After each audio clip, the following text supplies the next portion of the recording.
What's up everybody, Aditya Mahajan here and welcome back to yet another YouTube video. In today's video, we'll be looking at C++ interview questions and we'll be looking at it from site of interview bit. I'll share this link in the description. And they have distributed a set of 28 questions into two parts, that is some for freshers and some for experienced.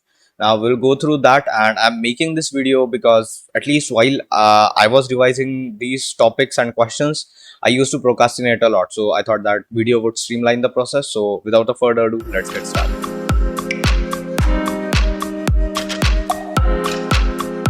So C++ is powerful and all purpose programming tool which is developed by this. I'm not sure how to pronounce that. So it is just an extension of C and is fastest object-oriented programming languages, and it is popular due to its high speed and compatibility. Now it is widely used in development of games and servers, while some of the other applications are like operating system, GUI-based application, distributed system, database software, banking application, computations and graphics, embedded systems, etc. So they have also given a video for this article, but I did not like it. I did not saw it was appealing, so I'm making another video.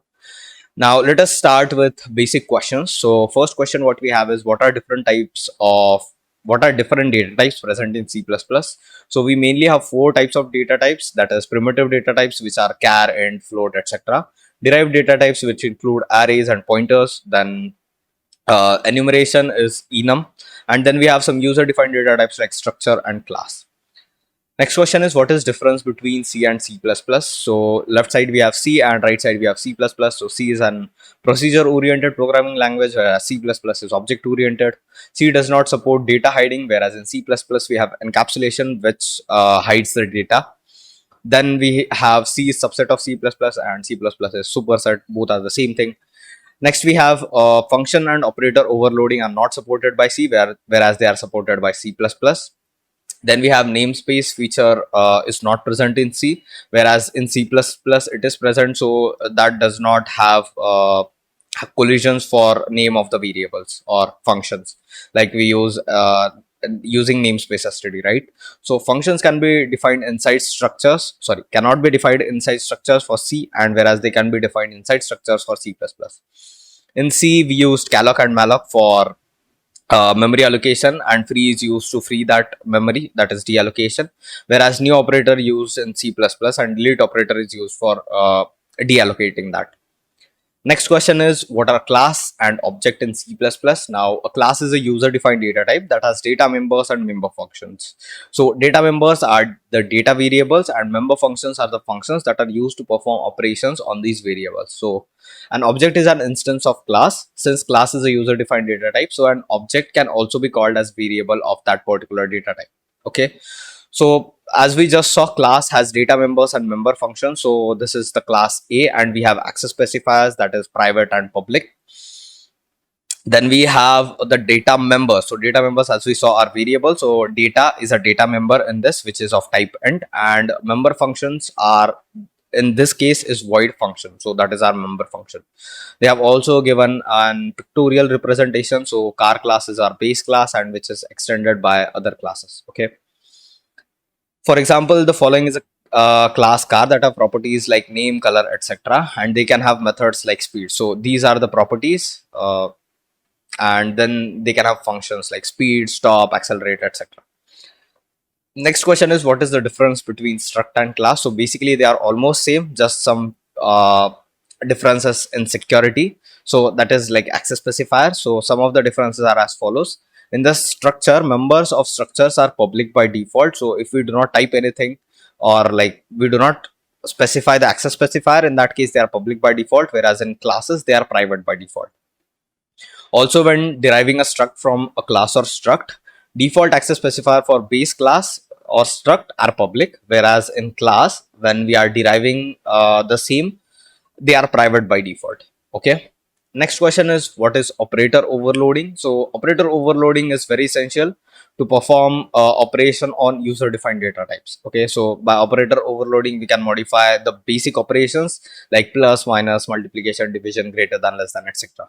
So an example they have given is that for adding two complex numbers, as we know in complex number we have two parts, one is real and other is imaginary, and we just add or subtract their corresponding parts. Okay, so they have created a class and they have some data members of float r and I, which represent real part and imaginary part. They have created a constructor which set the real and imaginary parts. Also a blank constructor is there. Then we have a function which is a member function called as display data, which just displays of the current object whatever value of real part and imaginary part is. So it is just outputting that.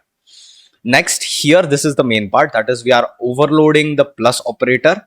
So this is the syntax that we do. The class name, the operator, and what operator, and then what is the object that we are passing. Okay, so here the object would be, and we are just returning how we are going to add that complex number. Okay, so in the main, what we are doing is we are creating two objects for two complex numbers, and then we are just adding it. So if we had not overloaded this operator, we could not do this. Okay, and then we just display, we'll get the proper result. Now moving on to sixth question, what is polymorphism in C++? Now polymorphism in simple meaning poly and morphism, which is many forms. Its behavior is different in different situation, and this occurs when we have multiple classes and they are related to each other by inheritance. Now for example, think of a base class called car that has a method called brand. Okay, derived class of the car could be Mercedes, BMW, Audi, and they also have their own implementation of the cars. Now there are two types of polymorphism in C++. So first is a compile time polymorphism, and second is the runtime polymorphism. In compile time, we can use this compile time polymorphism by method overloading or operator overloading, whereas runtime polymorphism takes place with the help of virtual functions or function overriding. Okay. Next question what we have is explain constructor in C++. So initially in previous example, we just saw a constructor. So constructor is a member function that is executed automatically whenever an object is created. So when we create an object of a class, then this constructor is automatically triggered. Now constructor have the same name as the class of which they are members, so that the compilers know that member function is a constructor, and no return type is used for constructor. So for example, the class name is A, so constructor should also have the same name. So in this we have a member function A, which does not have a return type but the same name as of class, and it has the parameter to be an int. And there can also be multiple constructors with different parameters. So second constructor is A, so this is an empty constructor which does not take any parameter and even does not do anything. So these are used for initialization purposes. Question number 8, tell me about virtual function. So virtual function is a member function in the base class that you redefine in a derived class. A virtual function is declared using virtual keyword, and when this function is made virtual, C++ determines when the function is to be invoked at runtime based on the type of object pointed by the base class pointer. Okay, so it basically is saying that we take a function whenever it is defined virtual, in that the derived class implements it and it is declared using virtual, and C++ determines which function to be run based on the object pointed by the base class pointer. Next question what we have is compare compile time polymorphism and runtime polymorphism. So let's look at in a tabular form. So left side we have compile time, right side we have runtime. In compile time, we would come to know at compile time which method will be called, and the call is resolved by compiler. So it is known at compile time and it is resolved by compiler. Whereas in runtime polymorphism, it is known only at runtime and it is not resolved by compiler. So compile time is faster as it is already known on compile time itself. So run becomes faster, whereas this is slower as compared to compile time, because we do not know at compile time what is known, and we directly have the knowledge about it at the runtime. Now compile time is achieved by overloading and operator overloading, function and operator overloading, and runtime polymorphism is achieved with the help of virtual functions and pointers. So for example of compile time polymorphism is that they have given function overloading. We have same function name, two functions, but with different parameters. Okay, and where we are just adding 2 or 3 numbers. Similarly, the example of runtime polymorphism is given by a virtual function.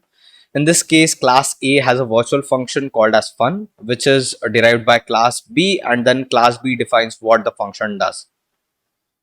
Now, this is also a very important point. This is called as upcasting and downcasting. So I'm not sure if they have covered this, but if they have not, please read about it because quite a lot of interviewers ask about upcasting and downcasting. Moving on to question number 10. What do you know about friend class or friend function? So here we have two things, friend class and friend function.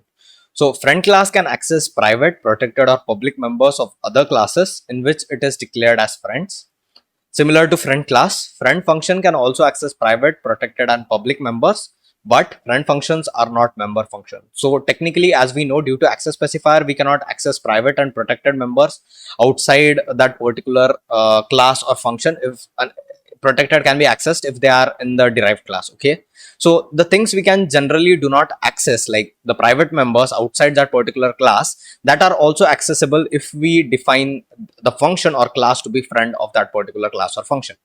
For example, if we take two classes, class A and class B, in this we have two private data members, that is data A and data B. Now if we are outside A and B, then we cannot access this data A and data B by any way. So to make them accessible to some function, we need to define that function in that class to be a friend of that class. So here we are defining the same thing, that is fun function is a friend of class A and fun function is a friend of class B.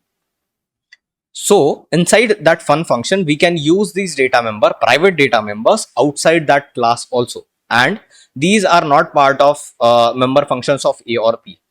Okay, so that is what we are saying, that we can access the private data of class A and class B in function fun. What are C++ access specifiers? Now we have three types of access specifier, that is public, protected and private. So all data members and member functions. So data members are variables inside the class and member functions are functions inside the class. So all data members and member functions are accessible outside the class. So if they are public, they can be accessed by anyone. In protected, all data members and member functions are accessible inside the class and to the derived classes. So if there is any class which derives the base class, so base class data members and functions are accessible to derived class. Outside that, no one can access it. Now, if they are private, if the access specifier is private, all the data members or member functions are not accessible outside the class. So there is no way that you can access the private data members or data functions outside that particular class. Now define inline function. So if a function is inline, the compiler places a copy of the code of that function at each point where the function is called at compile time. Okay, so what it is saying is the copy of that particular code is placed at where the function call is present. So the advantages of this using inline function is that it eliminates the function calling overhead for traditional function. Moving on to next question, what is reference in C++? So reference is like a pointer. It is another name of an already existing variable. Once a reference name is initialized with a variable, that variable can be accessed by variable name or reference both. For example, here we have an integer variable x equal to 10. So we can access this variable by directly putting x. Or we can create a reference. So we create a reference by an ampersand sign before the variable name. We put an ampersand and we write the reference name and make it equal to what variable we are pointing it to. So we can access it by reference also. So if we change the value of reference, it will be reflected in x. So if we change the value of this, that is pointer reference, then it will change its value. Once a reference variable is initialized, it cannot refer to any other variable. So it is like we cannot change that. We can declare an array of pointers, but an array of references is not possible. Moving on to next question. What do you mean by abstraction in C++? So abstraction is a process of showing the essential details to the user and hiding the details which we don't want to show the user, or hiding the details which are irrelevant to particular user. Let's say you are driving a car and you are rotating the steering wheel. You do not need to know how the steering wheel works internally, right? So that is exactly what we are doing is abstraction. We are just showing the important or the details which are required to the user. Okay, that is what is called abstraction. Now, before taking question number 15, I would like to first take question number 18. So, which says that what are destructors in C++? So, constructor is automatically called when an object first gets created. Similarly, when an object is destroyed, a function called destructor automatically gets called. Okay, so it is basically the opposite of constructor. A destructor has same name as constructor, which is the same as the class name, but is preceded by tilde. So tilde is present below your escape key on your keyboard. For example, here we have a class named A and we have two constructor, one with a parameter x, int parameter, and other a blank constructor. So for destructor, we have a tilde preceding to the class name. So this is a destructor. So destructor is used for cleanup purposes or deallocating some memory that was dynamically allocated, etc. Coming back to question number 15. So is deconstructor or destructor overloading possible? If yes, then explain, and if no, why? So the answer is no, destructor overloading is not possible because destructor takes no argument. So there is only one way to destroy an object.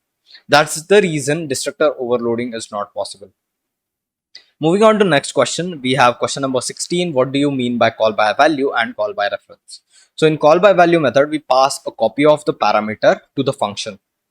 For these copied values, a new memory is assigned and changes made to these values do not reflect the variable in the main function. So if you change the copy, that is call by value variable, then the original does not get changed. Whereas in call by reference method, we pass the address of the variable with reference, and the address is used to access the actual argument used in the function call. So changes made to the parameter alter the passing argument. So the address that is passed will change the main function's variable also. Moving on to next question, what is an abstract class and when do you use it? A class is called an abstract whose object can never be created. Such class exists as parent for the derived classes. We can make a class abstract by placing a pure virtual function in the class. So for a logic behind this is that consider a class which is abstract, so it will definitely have a pure virtual function. So if there is a class which is virtual because there is a virtual function inside it, and we know that virtual functions does not have definition for it, so its derived class have to define what that virtual function would do, which is the reason why abstract classes object cannot be created. Moving on to the next question, we have question number 19. What are static members and what are static member functions? So here we have two things. For data members, if we apply static, and for member function, if we apply static, what would happen? So when a variable in a class is declared static, space for it is allocated for lifetime of the program. No matter how many objects of the class have been created, there is only one copy of the static member. So same static member can be accessed by all objects of the class. So let's say here we are initially saying what static member or static variable would mean. So if any variable is static inside the class, then however many objects you create, there would only be one reference to that particular variable. So let's say we have a college, let's say, okay, and we have to create a database for multiple students. In that case, for all students there would be only one college, right? They would be belong to one particular college itself. So in that case, we can define that college name variable to be static, because for all students that would belong to only one thing. That is the same thing, that is space allocated for it during the lifetime of the program. No matter how many objects have been created, there is only one copy of that static member. So we can access that with any object of that class. Secondly is the static member, if we put it for the function, can called be even if no objects of that class exist, and static function are accessed using only class name and scope resolution operator. Okay, so what it basically is saying that even if we do not create an object for the class, then those static functions can directly be called. Okay, and we can use that with the help of class name and scope resolution operator only. Moving on to question number 20. Explain inheritance. So inheritance is a process of creating new classes called as derived classes from existing classes. These existing classes are called base classes, and derived classes inherit all capabilities of base class, and also we can add new features and refinements of our own. For example, here we have a class vehicle which is the base class, and we are extending it to multiple classes and creating new classes which extends this base class. And so class bus, class car, and class truck would be derived classes, and it would implement all the capabilities that class vehicle would have. Okay, and along with that we can add new functionalities as well, which could be different for class bus and class car and class truck, etc. So that could be like dimensions, color, etc. So here it is saying the same thing, that class bus, class car, and class truck inherit the properties of class vehicle, And the most important thing about inheritance that it permits the code reusability. So we do not need to create new function for like fuel amount, capacity, apply break, etc.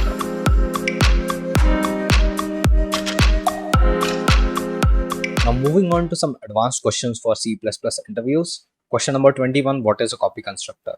A copy constructor is a member function that initializes an object using another object of same class. So when we need to create a copy of an object of a class, we can use a copy constructor. Okay, that is, we just pass the older object to a new object and then it will create a copy for that.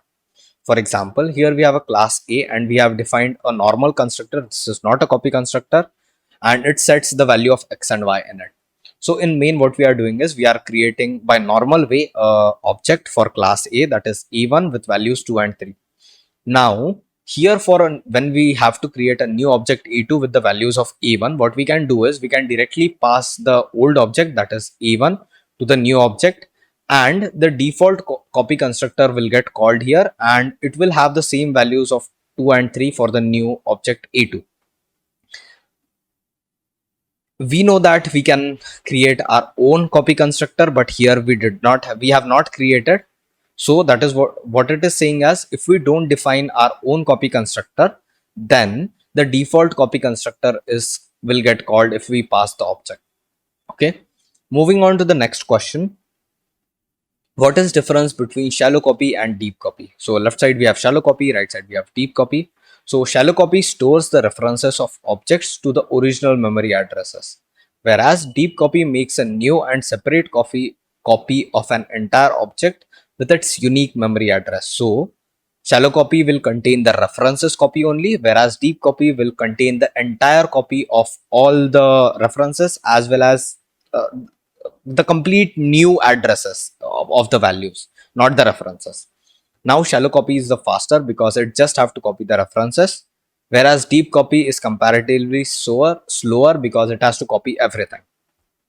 Shallow copy reflects the changes made to new or copied object in the original object. So whenever we make changes to the new object, then the original will also get changed, whereas in deep copy it doesn't reflect changes made to the new copied object in the original object. So if we make changes to the new object, original object does not get changed. Moving on to the next question, what is difference between virtual function and pure virtual function? So a virtual function is a member function in the base class that you can redefine in the derived class. It is declared using a virtual keyword. So whenever we have a virtual function in base class, it has its own definition, but you can redefine it in derived class. Okay, for example, we have a base class and it is called as virtual. The function fun is virtual, so it will have some definition, but we can redefine it in derived class. Whereas a pure virtual function is a function that has no implementation and is declared by assigning 0, and it has no body. So let's say we have another class called as base, and in this we have a pure virtual function which we can see that equal to 0. So in this function fun, it is a pure virtual function as it does not have a body. Here equal to sign has got nothing to do with the assignment, and value 0 is not assigned to anything. It is used to simply tell the compiler that the function will be pure and it will not have any body. Moving on to the next question, question number 24. If class D is derived from base class B, when creating an object of type D, in what order would the constructor of these classes get called? So we are said that we have a base class B and there is a derived class D which is derived from class B. Then in what order would the constructors be called? So the derived class has two parts, a base part in our case which is class B and a derived class in our case which is class D. When C++ construct derived objects, it does so in the phases. So the first most base class at the top of the inheritance tree is constructed. Then each child class is constructed in order until the most child class is constructed last. So the first constructor of class B, which is the base class, will be called, and then the constructor of class D, which is the derived or the child class, will be called. During the destruction, exactly reverse order is followed. That is, Destructor starts as at the most derived class and works its way down or up however way you are looking to the base class. That is, so if destructor is called, the first destructor of class D will be called, which is our derived or child class, and then the destructor of class B, which is base class, will be called. Moving on to next question, can we call a virtual function from a constructor? The answer is yes, we can call a virtual function from a constructor, but the behavior is little different in this case. When a virtual function is called, the virtual function is resolved at runtime, not at compile time. And it is always the member function of the current class that gets called. That is, the virtual machine doesn't work within the constructor. Okay, so what it is basically saying is, it would work inside the constructor, the virtual function, but behavior is different. That the virtual function would always get resolved at the runtime, and it would be the function would be called of the current class only, even though the reference is of the base class. That is, which means that virtual machine doesn't work within the constructor. For example, let's say we have a class base in which our virtual function fun is defined, and we have a derived class, and in this the derived constructor is there, which is basically derived from base, okay, the base class. And here we are taking the base class pointer or an object, and in this we are assigning b to this. And when we are calling the virtual function, even though it is pointing to the base, it will always call the fun function inside the derived class, that is the current class. Okay, so in this case also, this fun function would get called, not the above one. Okay, moving on to the next question, what are void pointers? A void pointer is a pointer which is having no data type associated with it. It can hold addresses of any type. For example, let's say we have a ptr void pointer and a str char pointer. Now this p should be ptr, these both. So if we are trying to assign a void pointer with a char pointer, that is str, then there would be no error, and it would anyways take the void pointer the reference of str. But if we do the reverse, that is, if we try to assign the void pointer to a char str pointer, in that case it would give an error because there is a type mismatch, because we cannot assign void pointer to a char pointer. We can assign a pointer of any type to void pointer, but reverse is not true unless you typecast it.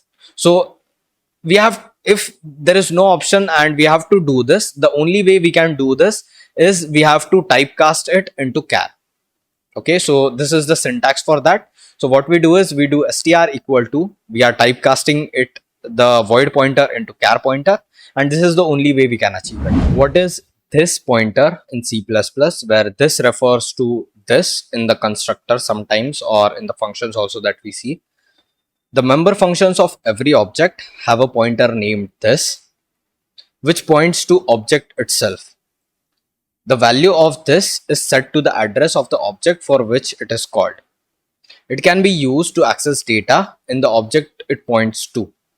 For example, let's say we have a class A, and if we need to point to data members, for example value, in that case we can do this arrow value. Or if we had any other data members, in that case we can point to those two inside the class. Okay, that's what this refers to. How do you allocate and deallocate memory in C++? So for this, the new operator is used to memory allocation, and delete operator is used for memory deallocations in C++. For example, if we want to allocate memory for storing one integer, in that case we do int value, value is the variable name, and we do new int. So this is for allocating allocating memory with the help of new. To delete this value variable, we do just delete and then the variable name. Similarly, if we want to allocate an array or storing 10 ints, in that case we do integer and we get the pointer of that array equal to new int and then how many variables that we need to store. And to delete that, we can just do delete and then the array and the square brackets. So that's all for this video, guys. We have covered all the top interview questions for C++. If you want for Android, for Django, and I will be uploading a few more videos also for top interview questions. So if you want that, subscribe to the channel, join the Discord server, and I'll see you in the next one.